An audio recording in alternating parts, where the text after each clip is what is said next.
ಸಂಸ್ಕೃತ ಸಂಘ ಹಾಗೂ ಸಂಸ್ಕೃತ ಪಾಠಶಾಲೆ ಹಾಸನ ಇವರ ವತಿಯಿಂದ ಸಂಸ್ಕೃತ ಸಪ್ತಾಹ ಕಾರ್ಯಕ್ರಮವನ್ನು ನಗರದ ಜಯನಗರದಲ್ಲಿರುವ ವಾಗ್ದೇವಿ ಸಂಗೀತ ನಿಲಯದಲ್ಲಿ ಅರ್ಥಪೂರ್ಣವಾಗಿ ಆಯೋಜಿಸಲಾಯಿತು. ವಿದೂಷಿ ಹಾಗೂ ಸಂಸ್ಕೃತ ಶಿಕ್ಷಕಿ ಶ್ರೀಮತಿ ನಾಗರತ್ನ ಅವರು ಜ್ಯೋತಿ ಬೆಳಗುವ ಮೂಲಕ ಕಾರ್ಯಕ್ರಮಕ್ಕೆ ಚಾಲನೆ ನೀಡಿ ಮಾತನಾಡಿದರು. ಸಂಸ್ಕೃತವು ಭಾರತದ ಪ್ರಾಚೀನ ಜ್ಞಾನ, ಸಂಸ್ಕೃತಿ, ಪರಂಪರೆ ಹಾಗೂ ಸಾಹಿತ್ಯದ ಶ್ರೀಮಂತ ಭಾಷೆಯಾಗಿದ್ದು, ಭಾರತೀಯ ಜೀವನ ಮೌಲ್ಯಗಳನ್ನು ಅರಿಯುವಲ್ಲಿ ಸಂಸ್ಕೃತದ ಪಾತ್ರ ಅತ್ಯಂತ ಮಹತ್ವದ್ದಾಗಿದೆ ಎಂದು ಹೇಳಿದರು. ವೇದ, ಉಪನಿಷತ್ತು, ಪುರಾಣ, ಕಾವ್ಯ ಸೇರಿದಂತೆ ವಿವಿಧ ಶಾಸ್ತ್ರಗಳ ಅಪಾರ ಜ್ಞಾನ ಭಂಡಾರವು ಸಂಸ್ಕೃತ ಭಾಷೆಯಲ್ಲಿ ಅಡಕವಾಗಿದೆ. ವಿದ್ಯಾರ್ಥಿಗಳು ಸಂಸ್ಕೃತವನ್ನು ಆಸಕ್ತಿಯಿಂದ ಕಲಿತು ಅದರ ಸೊಗಡು ಮತ್ತು ಮಹತ್ವವನ್ನು ಮುಂದಿನ ಪೀಳಿಗೆಗೆ ಪರಿಚಯಿಸುವ ಕಾರ್ಯ ಮಾಡಬೇಕು ಎಂದು ಕರೆ ನೀಡಿದರು. ಸಂಸ್ಕೃತ ಸಪ್ತಾಹದ ಅಂಗವಾಗಿ ನಡೆದ ಶ್ಲೋಕ ಪಠಣ ಸೇರಿದಂತೆ ವಿವಿಧ ಕಾರ್ಯಕ್ರಮಗಳಲ್ಲಿ ವಿದ್ಯಾರ್ಥಿಗಳು ಉತ್ಸಾಹದಿಂದ ಪಾಲ್ಗೊಂಡು ಸಂಸ್ಕೃತ ಭಾಷೆಯ ವೈಶಿಷ್ಟ್ಯ ಹಾಗೂ ಅದರ ಸಾಂಸ್ಕೃತಿಕ ಶ್ರೀಮಂತಿಕೆಯನ್ನು ಪ್ರದರ್ಶಿಸಿದರು. ವಾಗ್ದೇವಿ ಸಂಗೀತ ಶಾಲೆಯ ಶಿಕ್ಷಕಿ ಶ್ರೀಮತಿ ಪಲ್ಲವಿ ಅವರು ಕಾರ್ಯಕ್ರಮಕ್ಕೆ ಸ್ವಾಗತಿಸಿ ವಂದಿಸಿದರು.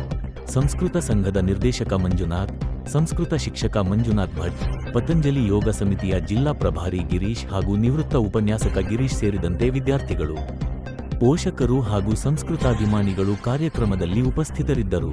ಸಂಸ್ಕೃತ ಭಾಷೆಯ ಮಹತ್ವ, ವೈಶಿಷ್ಟ್ಯ ಹಾಗೂ ಭಾರತೀಯ ಸಂಸ್ಕೃತಿಯೊಂದಿಗೆ ಅದರ ಅವಿನಾಭಾವ ಸಂಬಂಧವನ್ನು ವಿದ್ಯಾರ್ಥಿಗಳಿಗೆ ಪರಿಚಯಿಸುವಲ್ಲಿ ಸಂಸ್ಕೃತ ಸಪ್ತಾಹ ಕಾರ್ಯಕ್ರಮ ಯಶಸ್ವಿಯಾಯಿತು. ವಿದ್ಯಾರ್ಥಿಗಳಲ್ಲಿ ಸಂಸ್ಕೃತದ ಬಗ್ಗೆ ಅಭಿಮಾನ, ಆಸಕ್ತಿ ಹಾಗೂ ಕಲಿಕೆಯ ಮನೋಭಾವ ಬೆಳೆಸುವಲ್ಲಿ ಇಂತಹ ಕಾರ್ಯಕ್ರಮಗಳು ಮಹತ್ವದ ಪಾತ್ರ ವಹಿಸುತ್ತವೆ ಎಂದು ಅಭಿಪ್ರಾಯ ವ್ಯಕ್ತವಾಯಿತು. ಸ್ವಲ್ಪ ಮಾತ್ರ ಹೇಳಕ್ಕೆ ಇಷ್ಟಪಡ್ತೀನಿ. ಪಾಪ ಮಕ್ಕಳಿಗೆ ಆಮೇಲೆ ಬೇಜಾರಾಗ್ಬಿಡುತ್ತೆ. ಆಮೇಲೆ ಇನ್ನು ಸಾಹಿತ್ಯದ ಕೊಡುಗೆಯನ್ನು ಹೇಳೋ ಹಾಗೆ ಇಲ್ಲ. ಅಪೂರ್ವವಾದ ನಾಟಕಗಳು, ಕಾವ್ಯಗಳು ಎಲ್ಲವೂ ಕೂಡ ಸಾಕಷ್ಟು ಇರುತ್ತೆ ಇಲ್ಲಿ ಸಾಹಿತ್ಯದ ಪ್ರಪಂಚದಲ್ಲೆಲ್ಲವೂ ಕೂಡ. ಆಮೇಲೆ ವ್ಯಾಕರಣವಂತ ಹೊರಟಂತೂ ಈಗ ಬರೀ 14 ಸೂತ್ರದ ಮೇಲೆ ಅಪೂರ್ವವಾದ ವ್ಯಾಕರಣ ನಿಂತಿದೆ. ಆಶ್ಚರ್ಯ ಆಗಿರ್ಬೋದಲ್ವ ಅವರಿಗೆ. 14 ಸೂತ್ರ ಮಾತ್ರ ಇಲ್ಲ. ಅದು ಕೂಡ ಈಶ್ವರ ಹೇಳ್ತೀನಿ. ಒಂದ್ಸತಿ ಈಶ್ವರ ತಪಸ್ ಮಾಡ್ತಿದ್ರು, ಪಾಣಿನಿ ಋಷಿಗಳಿದ್ರು.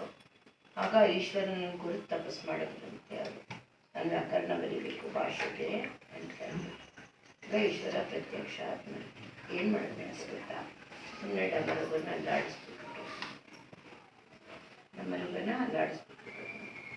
ಆವಾಗ ಅವ್ರು ಅಂದ್ಕೊಂಡ್ರಂತೆ, ಇದೇನಪ್ಪ ವ್ಯಾಕರಣ ಬರೀಬೇಕು ನಂಗೆ ವರ ಕೊಡು ಅಂದರೆ 14 ಸತಿ ಅಲ್ಲಾಡಿಸ್ಬಿಟ್ಟು ಅದನ್ನೆಲ್ಲ ಡಮರುಗನ ಅಂತ. ಗೊತ್ತಲ್ವಾ ನೀವು ಡಮರುಗ ಅಂದರೆ? ಅಂತ ಬುಡ್ಬುಡ್ಕೆ ಅವ್ರು ಬರೀತಾರೆ, ಅಲ್ಲಾಡಿಸ್ತಾರೆ. ನೋಡಿದ್ದೀರಾ ಫೋಟೋದಲ್ಲಿ ಇತ್ತೆ ನೋಡಿ, ಈಶ್ವರ ಅಂತ ಫೋಟೋದಲ್ಲಿ ಗೊತ್ತಲ್ವಾ? ಅಲ್ಲಾಡಿಸ್ಬಿಟ್ಟು ಅದು 14 ಸಲ ಶಬ್ದ ಬಂದಿದ್ಮೇಲೆ ಆಮೇಲೆ ಅವರು ಮನಸ್ಸಿನಲ್ಲಿ ನೋಡ್ಕೊಂಡಾಗ ಅದು ಶಬ್ದ ಬಂತು. 700 ಅವ್ರು ಯೋಚನೆ ಮಾಡಿದ್ರು. ಆಮೇಲಿಂದ ಋಷಿಗಳು ಅವರು 14 ಸೂತ್ರಗಳ ಮೇಲೆ ಇಡೀ ವ್ಯಾಕರಣ ನಿಂತಿದೆ ಅಂದರೆ ಎಷ್ಟು ಆಶ್ಚರ್ಯ ಆಗತ್ತೆ ನಿಜವಾಗ್ಲೂ ಕೂಡ. ಇದು ಒಂದು ಸಂಸ್ಕೃತದ ವೈಶಿಷ್ಟ್ಯ.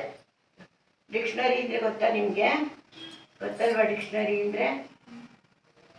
ತೆಗೆದು ನೋಡ್ತೀರಾ ಅಲ್ವಾ? ಅರ್ಥ ಏನಾದರೂ ಬೇಕಾದ್ರೆ ನೀವು ಓದ್ತೀರಾ?